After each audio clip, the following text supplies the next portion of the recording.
Hello, I'm Francesca Rulli from Process Factory, a consulting and training company that supports business model transformation towards sustainability. We founded sustainability as a mark certifying the sustainability roadmap of fashion and luxury companies.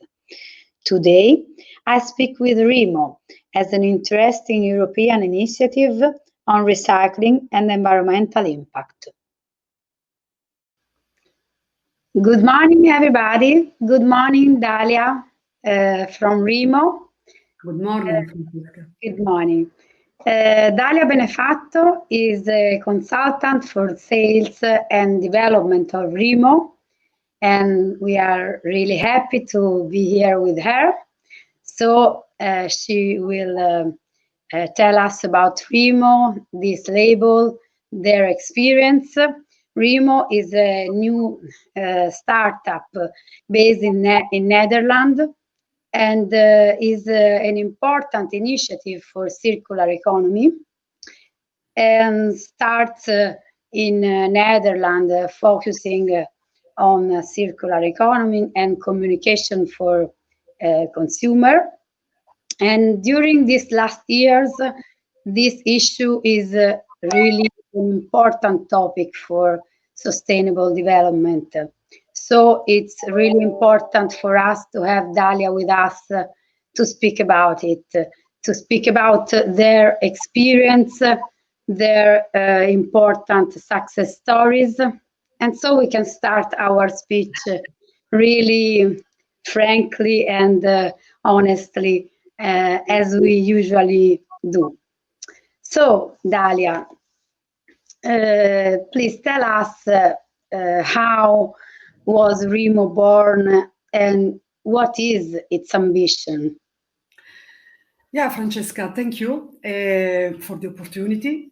Remo, it's actually a quite particular story. It's born from the idea and the vision of Martin Avic.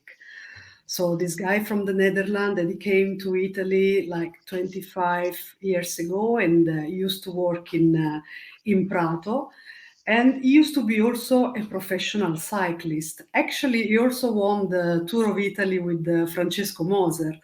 So he was really targeting circularity many, many years ago when no one was even thinking about that.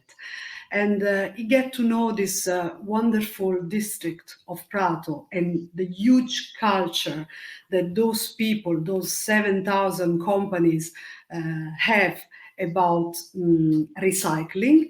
And he started to think that this was a very strong point towards sustainability and a very positive work that those guys were making. And he had the idea to start communicating about that. First of all, making a QR code and then back it up with a calculation system that I will talk about it more in details later on, that is actually communicating very valuable information till the final consumer. And the ambition of Remo are actually, first of all, to motivate people toward more conscious choices. And the second is also through awareness and education to incentivize the recycling procedure, because as you know today, globally, the percentage of recycled garments is only 1%. I know. We have a great job for the next years. So we have to create culture, create new processes, and work all together to make these recycling activities more and more present in our business models. Yeah. And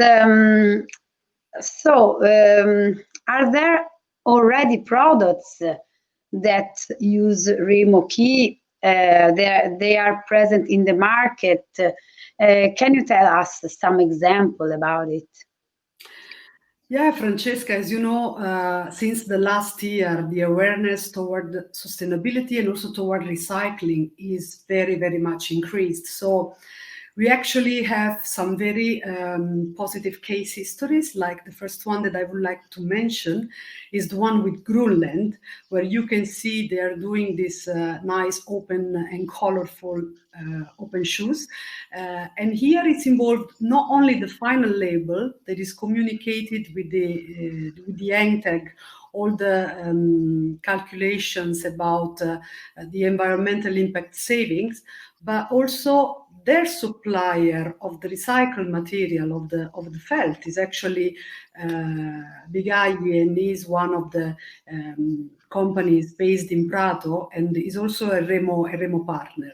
And then we also have Wolra, that is a company based in the Netherlands, and they are producing bath towels with recycled material, with a strong percentage of recycled materials. And actually, also ASOS, they had a project and they were selling online jeans labeled with the Remo labels. And actually, they were like 350,000 pieces they were issued for ASOS. And all those projects, they are all based and they were all produced in different countries. Like ASOS was producing in Pakistan, Wolra in Mauritius, and Greenland actually in Italy. And actually, this also makes a nice connection through the transparency of the suppliers between countries that are interested about recycling procedures. Very good. So different kind of products, different kind of supply chains, Yes. but every project with the same ambition, that is to make transparency on recycling processes. To become a value, yes. Yes, to create a new value. And can you define what is what the label represents in particular? What is the communication you want to bring to the consumer? The label is, let's call it like a gateway. It's a gateway between a direct link between the company and the final consumer. So through the label, all sustainable messages of the company, they can be directly communicated to consumers. Also video, they can be uploaded. But the most important things are actually the communication of the environmental impact savings expressed in CO2, water, and energy. So, and also expressed in a more easiest language for the final consumer. Like, for example, the water can be translated into how many times a bath tube has been filled, or how the energy can be translated into how many times a person is charging his laptop or a mobile phone, so that actually consumers, they get engaged into this sustainable revolution, into this sustainable action, and they can actually feel very much involved and part of the action actually. And the second most important thing is also that the label is communicating the transparency of the supply chain. So all the players are displayed, and also their geographical area, and also if they have some specific certifications. And so finally, many informations, they can be made clear to final consumer that can really be aware about what is buying.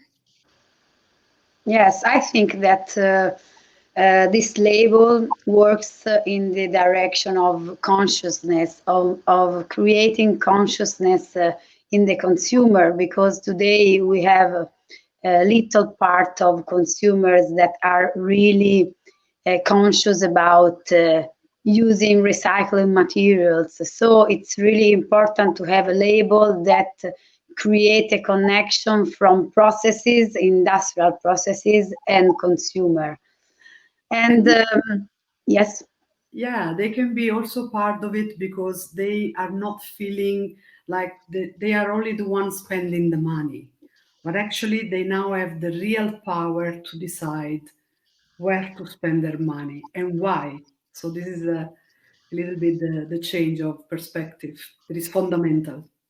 Yes.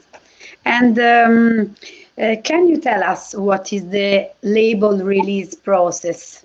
Because I think it's important that all people that listen to us will understand how you can release this label. It's not so easy, but we need to define the protocol through which you release this label.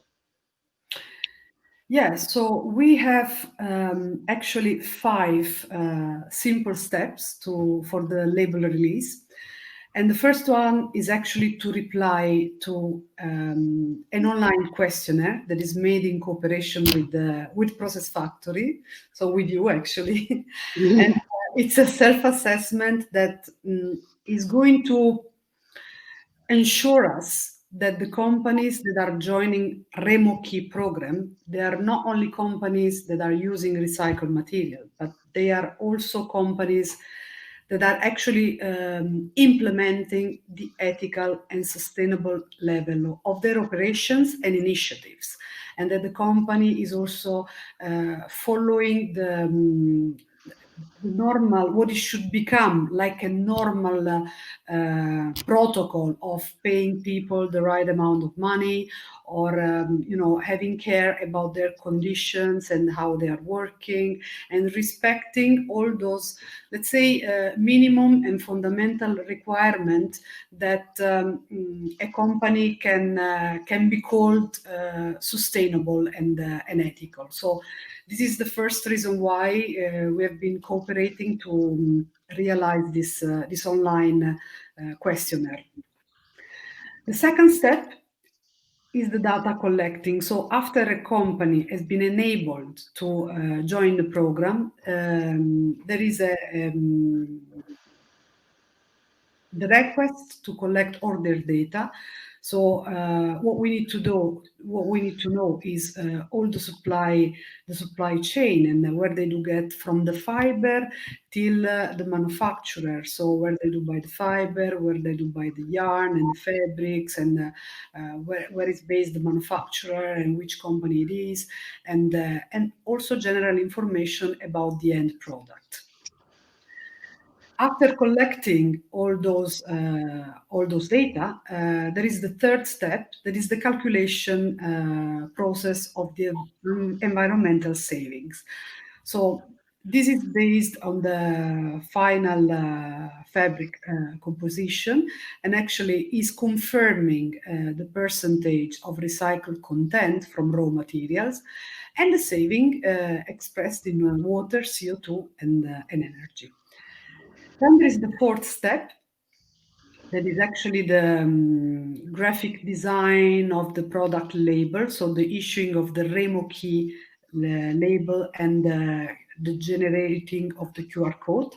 And it's actually all the savings are contained in this QR code, and it's linking to the landing page of the customized landing page, because every landing page is personalized based on the final client, and it will be also displayed on our website, remokey.com. So then there is the last step, that is the number 5, and in this step there is the design and realization of the web landing page. So the client delivers like product photos or artwork, company logo, videos, and every marketing message they would like to link to the QR code and to communicate to the final consumer. Of course, all messages that are toward sustainability and the good practices that the company has choice to follow. So the landing page will feature all this information, the full production history, and yeah, this is actually the end of the service as well. Really good. And so, with this great ambitions you have, I think probably you can tell us if you face some difficulties, or if you want to tell us about positive experiences. I hope. Uh, what can you tell us? Yeah, I mean, I think you also here you have a big experience on this as well that we could share, because you know better than me that sustainability it's not and has not been an easy path to follow. Especially think about when Martin was starting 10 years ago till today, till the last year, where actually the company, thanks to all the team effort, has made really great steps. But those steps, they are coming from far away. They are coming from an increasing of the awareness. They are coming from also the situation that we are facing today, and all the information made from the media about the climate change. And this is all bringing us today to have some positive results. But at the beginning, to break that wall of let's say, uncertainty, that wall of also, let's say, not believing that sustainability was the right road to follow has been very, very hard and very tough. But today, I think the positivity is expressed from the fact, first of all, that we are doing this interview, and thank you again, so that we are talking about it, that we have been talked about product, about people, about joining forces, about having project in common, and this is actually the most positive outcome that we could have hoped for. And I hope it's going to be stronger and stronger. Ah, yes, I think that I can understand very well your story. So, sustainability has been a really difficult path for some years, but now we have a great opportunity because also supply chain is becoming more consciousness, more confident that sustainability could be the correct strategy to become also resilient, also competitive for the next future. And so brands are working in this direction. Partnership for goals are a new way of making business. So I think we have a great opportunity now altogether. It's a great opportunity also because I think they also understood that COVID has also enhanced the sensibility about all those matters. Yes. So I think they understood also that especially now is the best opportunity to end up this tunnel, to end up this crisis period in the brightest possible way, because crisis is true that it's definitely damaging quite a few companies, but also it shows great opportunities. And I think that is the awareness that it's the right time to take them. Thanks also to companies like yours, Francesca. And also governments and new laws will direct these opportunities. So we are waiting for new standards, new laws, and every government and NGOs are pushing in this direction. So this is an help for our activities. And Dalia, we are at the end of our speech, so we don't want to bore anybody. So, the last question I have is why do you think it's so important to become transparent. So why transparency is the pillar, the main pillar of this project? Yeah, that's a fantastic question, actually. So traceability, as transparency and certifications are tools that, in general, they are guaranteeing to final consumer against counterfeiting, first of all, but also traceability is very important because it's the only way for a company to strengthen the relationship with the final consumer, and a relationship that is based on real claims and on trust, because actually transparency makes very easy for the final consumer to have all the information about the product, to find them, and also to find information about the care that they should have of the product, and especially what to do with it at the end of its life. So it's a great communication tool, but it's also a communication that, let's say, Francesca, in a very easy way, if I choose to be transparent, is because I'm confident about what I'm saying, and I know that I'm saying the truth. I'm ready to say the truth. And truth and trust, it's something that is very, very needed in the next future, already now, but in the next future, always more and more. Absolutely, I agree. Okay, Dalia, many thanks for your Thank speech, you. for your time, and I hope people will enjoy listening to our thinking and our speech. Of course. Good luck for your project, Thanks, and Francesca. thanks again, and have a nice day. Thanks for your time and the opportunity, and wishing you a nice day too. Bye. Bye. Bye bye.